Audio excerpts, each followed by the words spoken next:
Welcome back to the newsroom. It's time now for Focus here on France 24.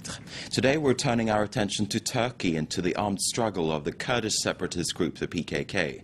This weekend marked the 26th anniversary of the conflict, which has claimed tens of thousands of lives since 1984. There's been an uptick of violence this summer, and more than 100 PKK fighters and Turkish soldiers have been killed. It's added fresh strains to relations between Turkey's ethnic majority and the Kurdish minority. In a moment, we'll discuss where this conflict is going and also whether a ceasefire announced by the PKK during the holy Muslim month of Ramadan could lead to dialogue. First, though, let's set the scene with this report. Dertyol looks like a quiet Turkish town, except for the omnipresent riot police, testament to the recent events that have shaken the town. 3 weeks ago, 4 Turkish policemen from the region were killed. The shooting was blamed on the Kurdistan Workers' Party, the PKK, which provoked the anger of the locals. The same night, hundreds of people rounded on Kurdish businesses and also set fire to a branch of the pro-Kurdish party. The violence shocked the Kurdish population, who represent a minority in Dertyol. We're shopkeepers. We pay our taxes. We're not terrorists. When Kurds have been killed here in the past, did we destroy a single Turkish shop? It's like there's no place for Kurds in this country. After the policemen's deaths, the town centre was covered in Turkish flags. Anyone who did not hang a flag risked suspicion of sympathising with the separatists. Nevertheless, the mayor of the town wishes to minimise the tensions between Turks and Kurds. There is no reason why we cannot live together. The PKK has been around since the 1980s, and they killed many of us in the past, but that never cast our friendship with the Kurds into doubt. There has been an explosion of violence, but you can see that today, the town center is calm. Despite this reassuring speech, the unease is palpable in Dertyol, as is the resentment between the two communities. Yes, there is a Kurdish problem here. You in Europe, you say that the Kurds are poor and we mistreat them, but they own many businesses. The Kurds are the richest people in Dertyol. The Kurds arrived here 30 years ago, when they fled southeastern Turkey at the height of the war between the military and the PKK, who seek Kurdish autonomy. They settled here, on the outskirts of the town. It is like entering a different world, where the Turkish flags are replaced by pro-PKK graffiti. I'm not saying whether it's right or wrong, but there is sympathy for the PKK, because Kurdish rights have been ignored since the creation of the Turkish Republic. That doesn't mean I'm making excuses for the PKK, but I'd say that probably everyone here knows someone in their circle who's a member of the PKK. That's why they sympathize with them. The war waged by the PKK endangers the peaceful coexistence in towns such as this. In Dertyol, the Kurdish community is trapped between protecting their day-to-day existence in Turkey and their dreams of autonomy.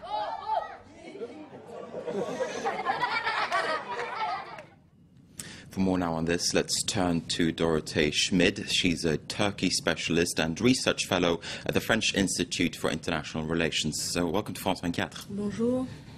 Also with us on the line, we have our Turkey correspondent, Jasper Mortimer.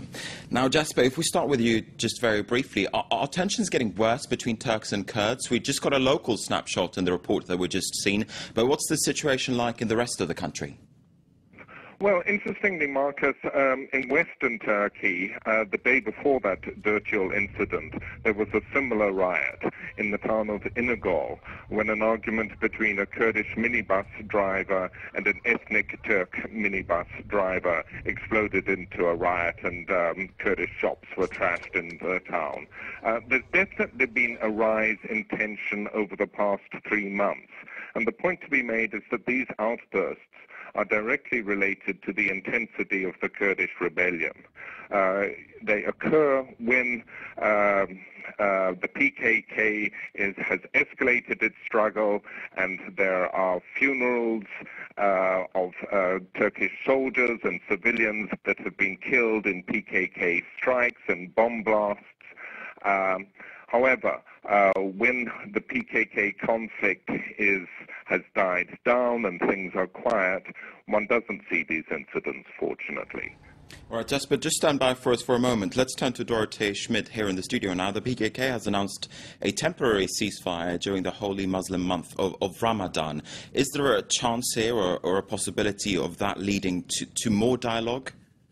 Well, first you have to put it into context and realize that it must be the seventh ceasefire announced by the PKK over the last years. So the announcement of a ceasefire is just a way to communicate politically for the PKK and to show that in some way they're in hand and that they're in control and that they are the relevant interlocutor for the Turkish government. But it does not necessarily mean that they're in a mood to go for negotiations. Jesper, let's turn back to you. I mean, is the Turkish government making any initiatives at this point, making any attempts to try to resolve this conflict politically? No, unfortunately, we are at a political impasse. A year ago this month, Prime Minister Recep Tayyip Erdogan met the leader of the Kurdish Nationalist Party in his office in Parliament in Ankara. And it was the first such meeting in 16, 17 or 18 years. And it was a major breakthrough, and hopes were high that the government was making a serious attempt to reach a political settlement with the Kurds. Then in December, the Constitutional Court banned the Kurdish party. It also banned that Kurdish leader who had met the Prime Minister from politics for 5 years. The Prime Minister has refused to negotiate with the successor Kurdish party and the successor Kurdish party's leader. In May, the PKK escalated its struggle, and one has the feeling that the PKK were basically saying to the government, you give up on making peace with us, we'll show you what happened. All right, let's turn back to Dorothee Schmidt. What do you make of the government's initiatives here? Do you think they want to strike a deal with the PKK? Well, the first important and all-encompassing initiative that was announced by the Turkish government dates back to a year now, and it was announced in August 2009, and things have not absolutely not advanced ever since. On the contrary, the Turkish government has shown that it can, it is, on the contrary, sustaining, I would say, a very hard policy against the Kurds, really crushing the Kurdish party, I mean, banning the DTP, then arresting dozens of major Kurdish politicians in the Kurdish cities in Turkey. So they have absolutely not demonstrated that they have a true strategy to politically tackle the Kurdish question. So that's what's actually worrying all observers now, is that we're going back to the military solution.